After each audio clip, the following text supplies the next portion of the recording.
subscribe. Tariq Radio. Watch and subscribe.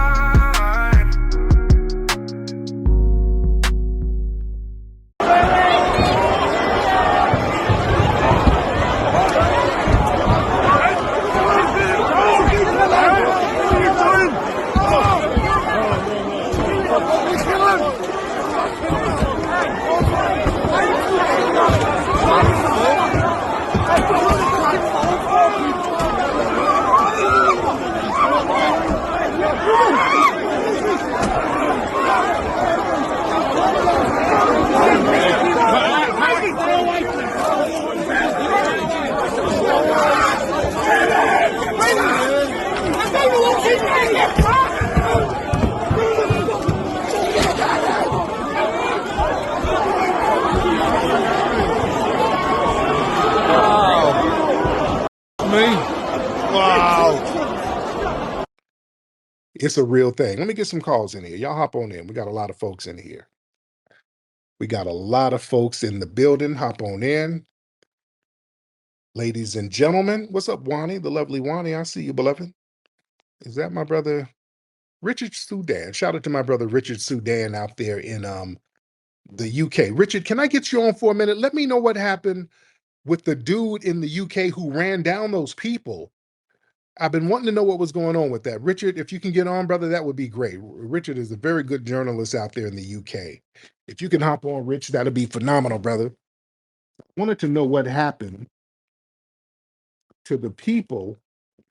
Some dude over there in the UK, it was some kind of event, and the dude drove his car, just ran a bunch of people down. So if you can get on, cool. If not, that's cool. Let me get some calls in here. Let's get Tareem. Let's get Tareem in the building. Tareem, unmute your mic. Tareem, unmute that mic. Hello, Mr. Tariq. What's up, brother? How you doing, brother? How you doing, man? I'm good. How are you, sir? I'm good, sir. Hey, man, I'm a long time listener. You know, this is first time calling, bro. I've been rocking with you since you did that interview with Elmo. You remember that? Oh boy, that's back in the Mac Lessons days. Yeah. And since you did that interview with Elmo, when they had that little, thing, going on with the little Elmo puppet dude. What I I remember mean, doing, I kind of man, that stuff is so long ago. man, What bro, that's happened? old school. Didn't the guy who did Elmo, he got in trouble for something? Yeah. He was I think he had got caught for like he was about to I think molesting some kids or something like that, and then you was like, hold on, I got an interview with Elmo, and then Elmo started going off and cussing and like what? He's a butt and all this, bro. That was so funny. Man, somebody, Oh y'all my find God. me I was that and like, find me the Elmo clip, guys. Please find me that. Because some of that stuff, that's so long ago. I forgot I did it. Find me the Elmo clip. Tariq. Yeah. Tariq, bro, it's classic material on that Mac lesson. I Yeah. don't know if you ever just sit back and just listen to your playbacks and stuff like that, but it's classic material on that stuff, man. Yeah. For real, for real. Man. But no, I wanted to ask you something real quick, man.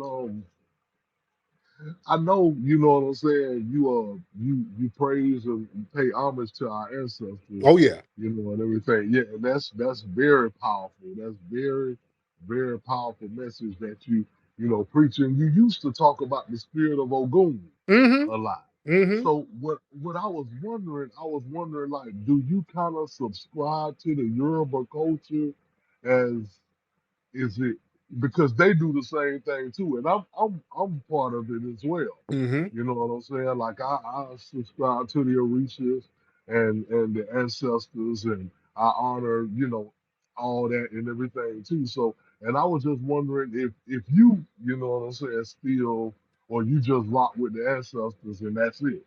Yeah, well, listen, any ancestor, any spiritual deity, that's all about empowerment and justice. I rock with them, no matter what Okay. part of the planet they're from. But I definitely rock with our FBA ancestors here because that's where we get that immediate strength. We have an immediate connection. I rock with the Egyptian ancestors, some of those who are about power and building and mathematics and science. I rock with them. I call on their strength. You understand? But we have a real strong, direct, more powerful ancestral lineage right here on this land because our ancestral spirits and energies are in the plants, in the trees, in the water here. So that's why when we called on them, they come through real quick. Our ancestral roots are really deep and they're really strong right here. Let me get Sea Killer in. Sea Killer, What's going on, brother Tariq? my brother, how are you? I'm good, man. I was trying to just add on to something you were saying about Nipsey Hussle because you're saying the feds were on him, but the feds got on to me. In my opinion, they started on him when the seen the nigga was making $100,000 selling mixtapes Oh in yeah. the streets of Los Angeles. Oh yeah. Oh You yeah. know, and another thing, hustle and motivate. I believe they were actively listening to these. I think it started ever since then. And also with the freeway systems, my grandmother's house, they weren't even paid. They weren't even compensated. They had a house on 117th and Holmes over here in Watts, Mm, borderline Watts Compton, and they didn't even get compensated. They had to move out, and my grandpa bought that house for his mom, like when he came home from the army, and they mm. didn't even get paid when they got displaced out of there. So you're right. And Watts has always had it's known as one of the dirtiest places in LA when it comes to the crime and stuff. But Oh yeah. Watts has always had a political outlook that's gonna shoot the truth. You know Oh what yeah. I'm saying? Oh yeah. There's Oh yeah. some soldiers out here in Watts, man. Yes, And indeed. and Bucci, look, Bucci, when we had that protest at the damn radio station, I called the nigga out. He told me, look, I'm gonna tell you, I know jujitsu. And then he told me, and if you put your hands on me, you're gonna have a hard time in court. And I'm like, God damn, like you immediately went there? And I Yeah. mean, the Mexicans is calling us and shit and telling us we're not indigenous. I mean, getting all up in Connie's face. It was just terrible, man. I'm Right. like, this His dude, fat ass he's was out there obviously with them. He was out there with them. He was out there with them essays, them racist essays. and I met him earlier on in Long Beach at Shades of Africa. My pops knows Renee or whatever, so I Yeah. met him then, and I was like in high school, and he kept trying to sell me Africa, and I was like something about it. I was like, I don't know, like this shit's weird, like, and why are your hips so hot, so wide? What's going on? All right, Tariq. Oh man, thank you, brother. Yes, indeed. Yes, indeed. Yeah, all that jujitsu. When I ran up on that nigga, he ran like a bitch. I walked up on Brandon's fat ass, and this nigga ran and jumped over a fence. He threw them wide hips over a damn fence, twerking. That nigga twerked over a fence to run from me. That nigga's a whole bitch. That nigga threw his ass like Megan the Stallion to get away from me. All right. Richard, what's up, brother? Yes, brother Tariq. How are you, man? Hey, my good brother Richard, what's going on over there in the UK? What happened with that whole that situation when the guy ran down the people? Yeah, so it's I mean, first of all, it's a tragedy what happened. Yes, it is. There's a few injuries. So basically, the Liverpool football team were having a parade because they won the Premiership, and basically, somebody in a car has plowed into the crowds of like revelers, and this is like families, regular people, kids. Now, what was really interesting and alarming is that in the immediate aftermath of it, you had some serious kind of right-wing influencers jumped on social media. And they were saying the guy was black, the guy was Muslim, he was non-white, he was this, he was that. Oh And no. of course, yeah, and we then found out that it was actually a 53-year-old white man, Oh yeah. a white British guy. Yeah, you could see somebody had video. He was clearly a white guy, lily white. Yeah. Yeah, exactly. He was on drugs or likely on drink. And what was interesting is the British media, they actually made a point of, they don't normally do this that quick, of saying he was white to actually suppress any potential riots. They called them race riots. But really, it's like what we had last summer. In the aftermath of the Southport incident was really, they called them race riots, but these are really racist, white supremacist, far right thugs take to the streets, and they just literally attack anybody who's black or non-white, Mm. immigrant or otherwise, anyone perceived to be an immigrant, whether or not you're born here. So yeah, you had the usual kind of trolls immediately pinning this on a immigrant, a black person, a Muslim, and we found out it was a white person, probably non-terror related, but a terrible, terrible incident. I mean, I had people that were up there in the parade, and the terror was palpable. But the speed at which people just attributed this to a Muslim tells you about the climate in the UK right now. The kind of I know you guys deal with the kind of great replacement fanatics over there. Yeah. But you have the same thing in the UK, which is crazy because England is like 90, I don't know, 85, 90% white, 95% white. And yet you have this kind of far right fascism really on the upsurge. Seriously. I don't know if you guys have heard of a guy called Nigel Farage. Remember I said this guy is going to be prime minister within the next 5 years. He's got a clear route to power. So this is like a very dangerous situation for black and non-white folks in the UK at the moment. Oh, wow. Wow. Do they still got Tommy Robinson out there? So actually, Tommy Robinson, who ironically his real name is Stephen Yaxley Lennon, Oh, wow. he's of Irish descent. He's of Irish descent. Oh, wow. He actually got released from prison, I think 2 days ago. Oh, damn. How they let? Yeah. So basically, he got released early. He was in prison for breaking a conjunction. So basically, a Syrian schoolboy sued him. I think it was for this a few years back. He basically claimed the Syrian schoolboy had been attacking white girls, and of course the Syrian schoolboy had not.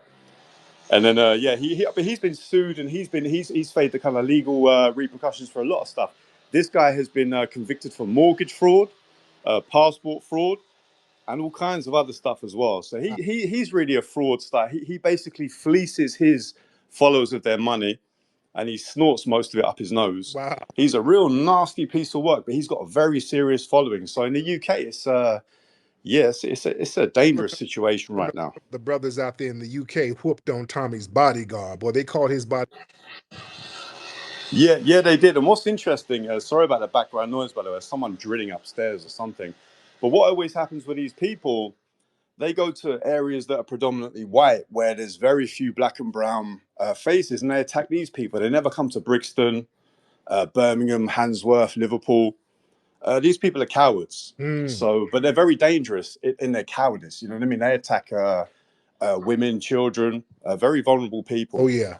Oh, yeah. But these people are really organizing. They're very dangerous. Like neo-Nazism is a real thing in the UK right now. There's all sorts of street groups that are mobilizing kind of undercover. So it's a dangerous situation right now. And with the brothers and sisters over there against that stuff, I support them. I support them against all of that white supremacist tyranny. I hope your guys handle them people, make sure that they don't harm brothers and sisters. So that's what it is. 100%. And listen, Tariq, we support you guys over there. Your battle to get reparations. We 100% support you guys. I just came off a flight, actually, a long flight, and I was reading The Invisible War about the Gullah Geechee uprisings and just that kind of, I think you guys are talking about the ancestral spirit. Yeah. They're still prevalent. And much respect and more power to you guys over there. Yes, indeed. I thank you so much, brother. We're going to chop it up, Rich. We'll chop it up. For sure. Take care. Shout out to my folks in the UK. I love the brothers and sisters in the UK. We got some riders over there. Boy, we got some. I remember, boy, them white supremacists tried to turn up, and the brothers, boy, they start whooping down on them. They were beating the brakes off them white supremacists. Speaking of white supremacy, did y'all see? Shout out to Cornbread Mafia. He put up a video, and I retweeted it. Was this in Georgia? Where was this? That video where some white supremacists tried to have one of these White Lives Matter protests. Was it in Georgia, Cornbread? Was it in, hold on, Cornbread, real quick. Was this in Georgia? Real quick. Where did this happen? Was it in Georgia? Cornbread? I think he gave me the thumbs up. I think it was in Georgia where these white supremacists, they had Confederate posters, and they thought they were going to have a Cornbread. Hop on in, brother. Cornbread, hop on in. I think it was Kentucky. I'm not sure. Kentucky. Okay, it was in Kentucky. You're not sure? One of them weird white places, the sundown towns. Okay.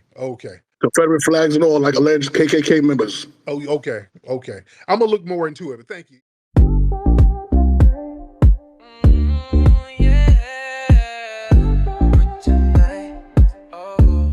Root work tonight.